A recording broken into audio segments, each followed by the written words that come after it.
Hello, and welcome to another edition of Senior Soundings. I'm your host, Jerry LePage, and we're delighted to have you joining us today. Also joining us today, I'm delighted to introduce you to Christopher Butler, who is the Executive Director of Insight. And that is a program that serves the needs of people with vision impairments throughout the state. So Chris, welcome. It's great to have you on board. And why don't we just start, first of all, maybe tell us a little bit about your own background and how you became involved with Insight. I think like a lot of folks who work in the nonprofit field, it kind of happened by accident. Most kids don't go to college and say, I really want a career in the nonprofit world. I kind of stumbled into it. I was always very active when I was a teenager and throughout college in the community. When I graduated from college, I didn't really have a direction in mind. I had a communications degree and a marketing degree. I had a friend of mine who was working at the American Cancer Society at the time and said, hey, we're hiring fundraisers. Why don't you come on board? And I did. And I've been in nonprofits ever since, almost 35, 40 years. Wow. Yeah, it's a long time. But I really love the work. I've actually worked at Insight twice. I worked at Insight in the mid to late 1990s doing community outreach and volunteer management and education types of stuff. I left to do some other things. I came back to Insight 19 years ago. As the executive director, which is a long time, especially in nonprofit terms. You tend to see a lot of turnover in nonprofits. We have a very stable staff. Folks really like the work that we do. We like the people that we serve, and it's interesting work. And it's always changing, which keeps things exciting. Absolutely, yes. So. Tell us a little bit more about Insight itself now, what kind of services it provides, and what do you see in your day-to-day work with vision impaired people? What are some of maybe the emotional aspects of vision impairment and so on?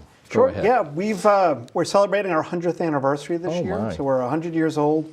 The beginning of the agency actually even goes back further to the early 1900s, but we officially incorporated in 1925 as the Rhode Island Association for the Blind, changed our name in the mid-1980s to Insight. Mission has stayed pretty much the same for those whole 100 years. Obviously, the programs and the services have changed a lot over 100 years, but the core mission has remained the same, which is we want folks who are living with visual impairments to be as independent and confident as possible. There shouldn't be any restrictions, either self-imposed or society-imposed restrictions on what people with disabilities can and cannot do.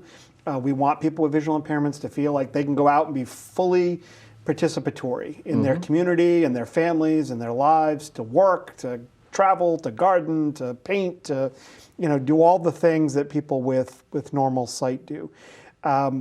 The agency today, I think, is really kind of divided into two parts. One is what you would expect that we would do, which is kind of helping people with the practical aspects of a visual impairment. So you have diminished vision. I should say we work with people from 6 months old up to 106 years old, so the full range of folks. But most vision loss is age-related. So unfortunately, the fact is that if we all live long enough, probably every single one of us will have some kind of vision issue, whether it's cataracts or macular degeneration or glaucoma or diabetic retinopathy. All of us will have diminished vision as we get older. So if you've lived most of your life with fairly normal vision or maybe just wearing corrective lenses, and now all of a sudden 50, 60, 70, 80% of your vision is gone, it obviously has significant practical effects. You probably can't drive anymore. It's much harder to read a book or to go to the supermarket and identify products or see your grandchildren's artwork. So those are kind of the practical aspects. And we can help people with all of those things. And there's lots of technology, lots of tools, lots of creative things folks can do to kind of overcome those practical challenges. I think the other part of the agency, and the part that I think is the hardest, and you touched on this, is the emotional aspects of vision loss. And that is the hardest part of the work that we do. I think for all of us who work in social services, it's the hardest part of what we do, because you're really trying to get people to accept the fact that they have had this significant change in their life, and it's going to change almost every aspect of their day-to-day, their relationships, their daily routine, everything kind of gets turned on its head. And there is, unfortunately, we've come a long way in the way we think about people with disabilities, especially from 1925 to 2025. Sure. But even today, in 2025, there is a stigma attached to having a disability, to being visually impaired. And most of us don't want that stigma attached to us, so we do everything we can to hide it from ourselves, from our families, from our doctors, from the people that we care about. So, it's hard to get people through that process of acknowledging their visual impairment, accepting their visual impairment, developing the tools and strategies to work through it. We all have bad days. I have bad days, you have bad days, everyone in the audience has bad days. But hopefully you can develop some tools and strategies so that when you're having those bad days, you get through it pretty quickly. And so we spend a lot of time, things that you would think we would do: support groups, individual counseling, workshops. We offer programs where we just get people together with other folks who have visual impairments just to have fun. Let's not be in a support group and dwell on our visual impairment. Let's do yoga. Let's do a book club. Let's do ceramics. Let's do crafts. Let's take a trip, to Newport, to Sakonnet Vineyards, and do a tour of the vineyard and a wine tasting. So we try to incorporate a lot of those activities that help people with that emotional adjustment process. But that is the most difficult piece of what we do. We also provide services to caregivers. I think that's become an increasingly bigger part of what we do. Right.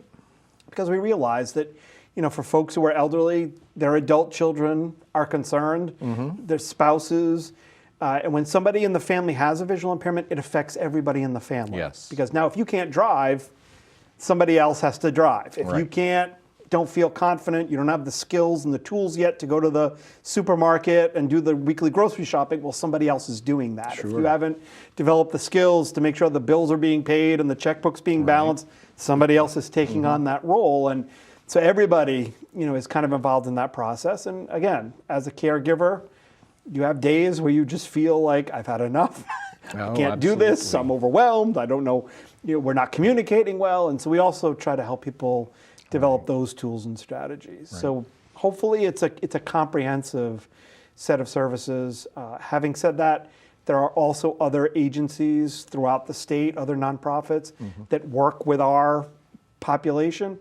And we refer out a lot, we collaborate a lot, we want people to go to their local senior centers, we want people to go to the CAP agencies, we want people, because it's not typically just their vision that's an issue. They may be having hearing issues and physical issues and social issues and financial issues, and so we want to make sure we can't solve everybody's problems, but if we can work together in a comprehensive system, so we work hard to do that too. And I think, what you mentioned about being part of that network of service agencies that assist with some of the specific issues that you might be identifying, perhaps a mental health issue or just someone who is in need of more food and either can't afford it or can't get to it. So coordinating with other agencies that provide those kinds of supports, and to the extent that it involves the caregivers as well, because that's a point you brought up, I think that's really so important, is that when someone,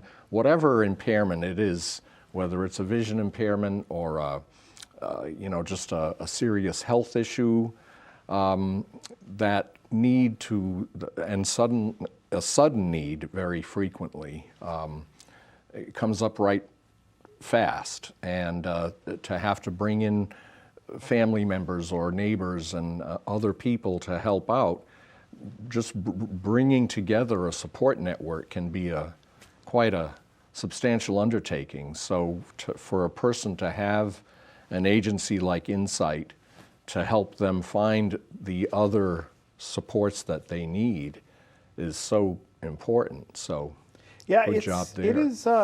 It's very challenging, and I often tell people it is.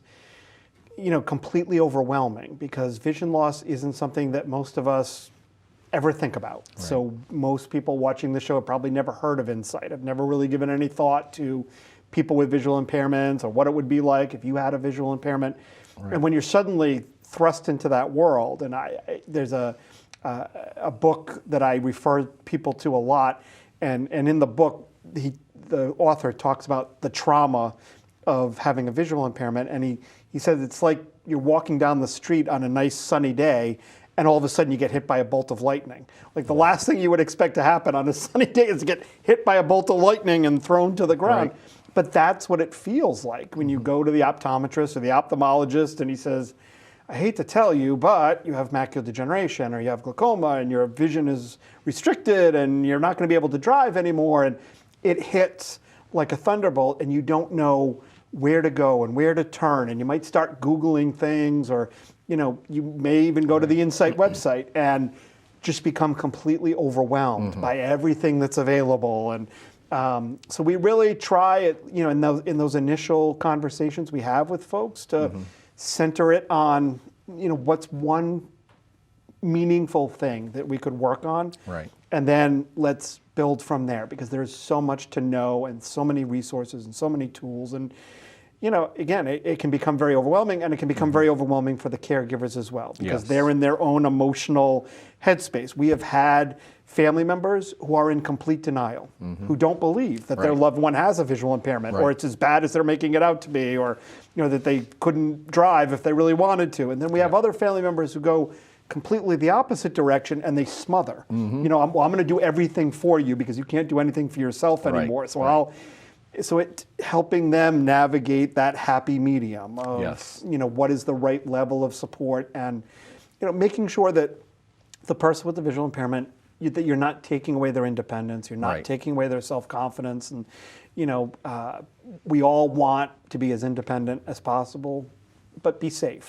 And it's a lot. It requires a lot of teamwork, and absolutely sometimes in relationships, especially when you think about being married for 40, 50, 60, sometimes you lose that. You just kind of lose the ability to communicate with each other, and you lose the ability, and something like this happens, and it exposes all of that. I think it's like it's a life-changing event. So even the vernacular, the language you use to speak back and forth to your spouse, it's something that over 40 years or so, you've developed a kind of a code between the two of you, but when the needs suddenly change that dramatically, there's no language in the code, and so that can lead to miscommunications, misunderstandings, and the like. And so as the agency that's there working, trying to draw all these moving parts together to be a working solution for the person who needs the assistance, is a very multifaceted and complicated process. Incredibly. One of my favorite stories, when I first came back to Insight 19 years ago, we were working with a nonprofit consultant who's trying to help us figure out, my predecessor had been at Insight for almost 30 years. So, when I came, we said, now's the time to kind of open the drapes and let some sunlight in and maybe do things a little bit differently, but we needed help figuring that out. So we brought in a consultant. We did a bunch of focus groups with clients and families and community partners, and we did one focus group that was family members. So it was a client and typically their spouse. And we asked them, what were they looking for from Insight? What did they need? What has their experience been like?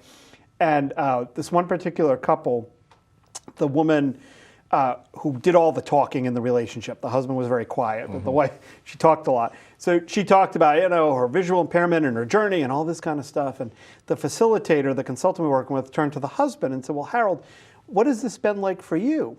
And I remember it like it was yesterday. He just sat there and he took in this really deep breath, and then he let it out and he said, this has been so hard. He said, because, when I was working, I get to the last couple of years that I had to work, and retirement was in sight, and I really didn't enjoy what I was doing for a living, but I knew I needed to work financially.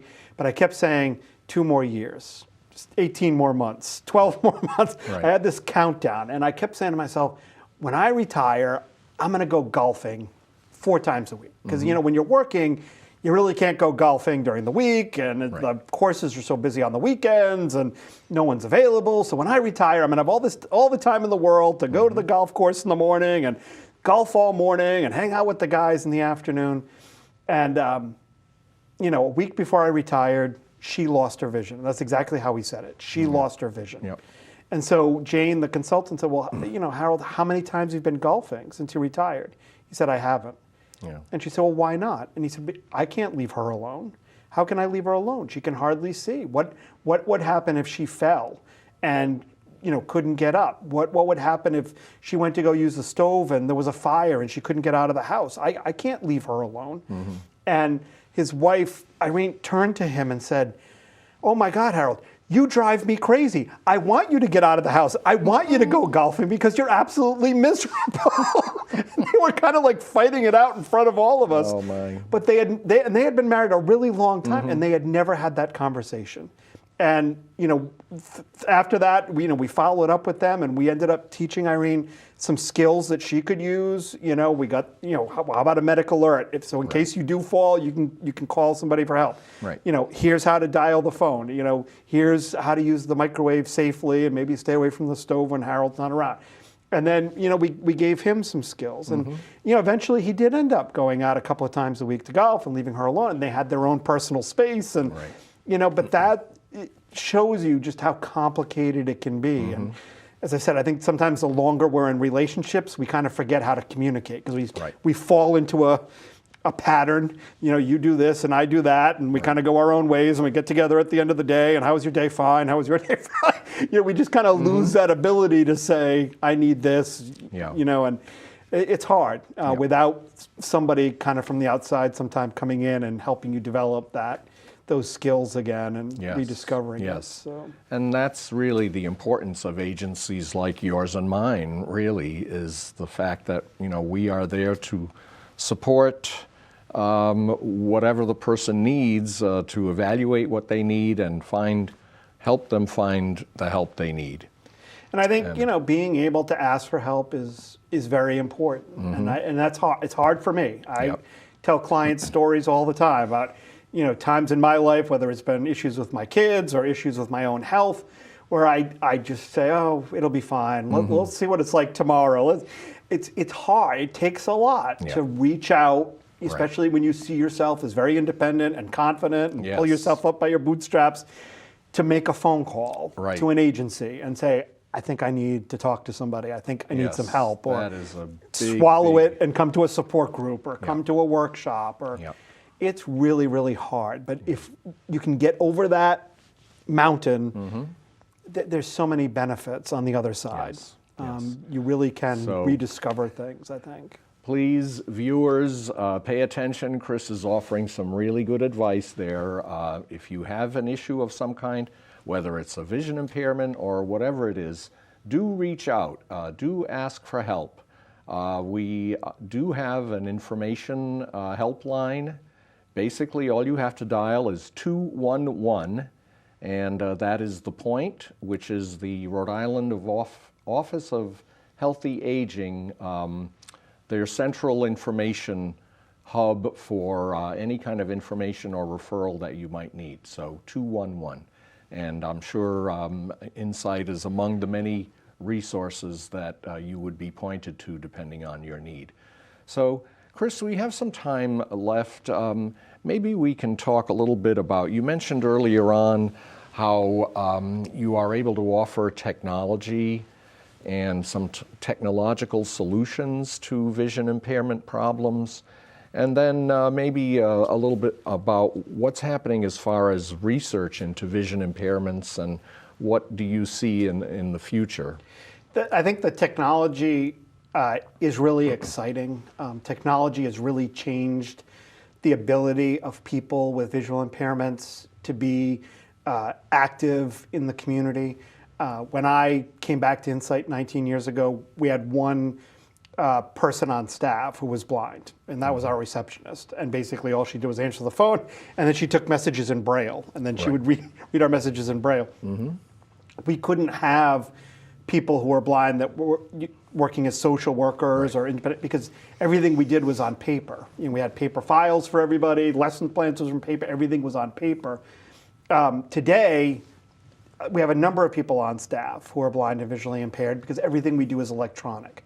And so they have equal access to everything we do because all of our client records, everything we do is electronic, which makes it accessible to folks with visual impairments.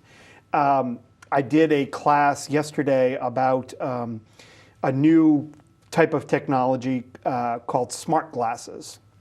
The most popular ones that are out there now are made by Ray-Ban and Meta. They're available at LensCrafters, Target, Walmart, Amazon, just about anywhere you can get glasses. But they're glasses that have cameras in the corners. They have a microphone in the arm, and then they have speakers in both arms. And it uses artificial intelligence, so you can stick the glasses on, and you could say, "Hey Meta, tell me what I'm looking at," and it would describe the scene, that's there. You could hold up a piece of paper and say, "Hey Meta, what is this?" and it will read it to you. I took the Insight electrical bill the other day, and I put the glasses on. I held the bill up. I said, "Hey Meta, what am I holding?" And it said, "It's an electric bill from Rhode Island Energy." I said, "Well, how much is it?" And it said, $1,320. So it gave me the amount. It'll make and receive phone calls and read you your text messages, and you can ask it questions like you do with Alexa devices or Siri devices. So those kinds of things make a huge impact because now somebody wearing glasses like that, one of the big complaints I get from folks is I go to Subway or I go to Dunkin' Donuts and the menu is up, high up behind the counter. I can't see it to read it. But now with these glasses, I could, certainly now I could hold up my phone, take a picture of it, use the AI on my phone. But now I can just do it through my glasses. I don't have to pull out a phone. I have to do anything like that. So there's lots of that really amazing technology that's available now. Even more exciting stuff in the pipeline with artificial intelligence. So it's harder, I think, for folks who are older to kind of get their heads around. My 9-year-old can take my phone, completely reprogram it in about 30 seconds. My mom, it takes a little bit longer, to figure out the technology. But we do offer a lot of workshops, a lot of classes that help people find out what some of this technology is. The technology is not for everybody. There's no one tool that helps everybody. But at least knowing what's out there, then we can teach how to use it, make the most of it. So I think that's really important. I think with research, there's a lot of really exciting research that's happening. A lot of it's actually happening right up the road at Mass Eye and Ear in Boston. There's a lot of research dollars that flows into Mass Eye and Ear. The eye is a very, very complicated organ. It's very, very complicated to dissect. It's really only been in the last 30 or 40 years that researchers have really even figured out how the eye works, how the retina works, and the optic nerve, and how our brain takes these electrical impulses and turns them into images. Having said that, in the last 7-8 years, we've seen there's now a treatment for people with dry macular degeneration. There's now a new treatment that's only been out for about a year for people with wet macular degeneration. Lots of treatments now for folks with glaucoma. So we're definitely getting a better understanding of how the eye works, how some of these eye diseases affect the eye, how we can at least pause the progression of some of these diseases. There's not a cure, but we can at least, in a lot of cases, stop it from getting worse if you catch it in time. And I think there is a lot of hope when I've gone to seminars and research roundtables and YouTube videos. I think there is a lot of hope, maybe not in my lifetime, but in my kids' lifetime. I do think a lot of visual impairments will be curable or preventable. I think we'll know enough about how the eye works to be able to cut off some of the eye damage before it ever happens. Right. I think for the viewers, one very important thing that they can do starting today is whenever you are outside to wear sunglasses, or I have transition glasses. When I go outside, the lenses darken as soon as the UV hits it. The research really is now pointing to a lot of cataracts, or the severity of the cataracts that folks get is from sun damage. Just think about an entire lifetime of being outside, having that UV light come into your eye and hitting the lens. So researchers really think that a lot of the problems folks have with cataracts as they get older, is at least in part related to damage from the sun. Macular degeneration, increasingly more research that suggests that some macular degeneration is being caused by, again, that lifetime of exposure to the sun. So it's never too late to start. When you go outside, pop on the sunglasses. That prevents some of that damage from being able to happen. Kale, spinach, collards, all the green leafy vegetables that my kids refuse to eat are extremely good for your eyes. They have the vitamins and minerals that have been shown to really help your retina stay healthy. And if you're outside, you're doing yard work, always having something on your face, whether it's sunglasses, goggles, regular glasses. We do have clients who unfortunately have been hit by a rock that came up from the lawnmower, or the branch, that just kind of came out of nowhere and hit them just right. So your eyes are very important. Anything you can do to protect them means not smoking, eating right, wearing your sunglasses outside, always wearing protective eyewear. Those things will go a long way to making sure that your eyes stay healthy. And probably the most important, anybody over the age of 50 really should be having an annual eye exam. I always say to folks, it seems like, when I hit my 50s, prior to being 50, I had one doctor. I went to my primary care once a year. You look great. You're very healthy. As soon as I turned 50, it was like, now I have this doctor, that, a dermatologist, and a virologist, and a this, and a that. I look at my mother's calendar. She's in her late 70s. It's doctor appointment, doctor appointment, doctor appointment. So if you don't have, you're not wearing glasses, you might say, oh, God, another doctor? Why do I have to go to another doctor? A lot of these eye diseases that I mentioned show no symptoms for a long time. You can have macular degeneration or glaucoma or diabetic retinopathy for a long time and just very, very, very, very slowly be losing your vision. Just so slowly that you don't even notice it. Then all of a sudden you go to the eye doctor and that's when they say, oh, you've lost a substantial amount of vision. So if you're going to an eye doctor once a year, it's quick in and out. Typically it's like a half hour, very quick and painless. They're going to see that stuff long before you're ever recognizing the symptoms. And if you can catch, like every other disease, if you can catch it early, you have a lot more options when it comes to treatment and learning about some of these technologies and skills and tools that'll make that emotional adjustment much easier, when you get to that point. Well, it goes to the old adage, right, about an ounce of prevention provides a pound of cure, right? Something like that, yes. So, well, Chris, we have just a little bit of time left. Thanks so much for coming on, and why don't you just tell our viewers how they can get in touch with you and with Insight to find out more about the services that you offer? Sure. I think a great place to start is our website. That's in-sight.org. We have lots of information right there. When you come onto the homepage, it says Living with Vision Loss, we can help. There's a button that says Start Here. Click that button, gives you a whole list of resources and things to think about. So I think that's a great place to start. You can give us a call, 401-941-3322. We're happy to talk to you or your family members or your friends about what is available. We do host on a monthly basis, we do a workshop called Understanding Vision Loss, which is a very broad overview of some of the things that we talked about today, some things to think about, kind of thinking about a roadmap of what should my next steps be. Great thing about Understanding Vision Loss is we give you a free lunch. So we give you a box lunch. So you put up with us for an hour and a half or so of talking to you about stuff and engaging you in conversation, but then we also give you lunch. So it's a great opportunity to get information, and that's open to anybody, family, friends, neighbors, caregivers, folks who work in other nonprofits or allied professions, and we love to talk about this. As you can tell, we love to talk about this stuff. Come back and see us again for another episode of Senior Soundings. So long.